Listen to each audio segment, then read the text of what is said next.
Il-proposti tal-Partit Nazzjonalista huma mmirati biss biex jiġbdu l-lajn u ma jħallu l-ebda impatt pożittiv fit-tul. Dan ġie nnutat f'kitba fil-gazzetta The Sunday Times of Malta mill-ex chairman tal-Ene Malta Jonathan Sherry fejn spjega kif Malta għandha deroga speċjali mill-Unjoni Ewropea li tippermetti li s-suq tal-elettriku jibqa' kontrollat sal-2035. Huwa qal li din id-deroga hija essenzjali minħabba d-daqq żgħir u l-limitazzjonijiet infrastrutturali tal-pajjiż filwaqt li sostna li l-liberalizzazzjoni tas-suq ma tistax issir b'mod selettiv.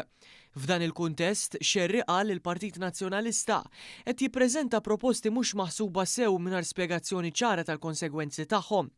Dan wara li fl-aħħar jiem il-Partit Nazzjonalista ħabbar proposta li tara tneħħija tal-ħlas tal-kirja tal-miter tad-dawl. Madankollu Sherry spjega li din il-miżata tintuża mill-operaturi tas-sistema tad-distribuzzjoni biex jirkupraw l-ispejjeż relatati mal-grid u l-infrastruttura.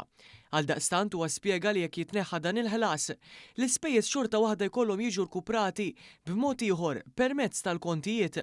U kompla jgħid li l-proposta nazzjonalista toħloq inċertezza l-investituri filwaqt li saħaq li s-sistema tal-enerġija trid issib bilanċ bejn l-affordabilità, is-sostenibilità u s-sigurtà tal-provvista.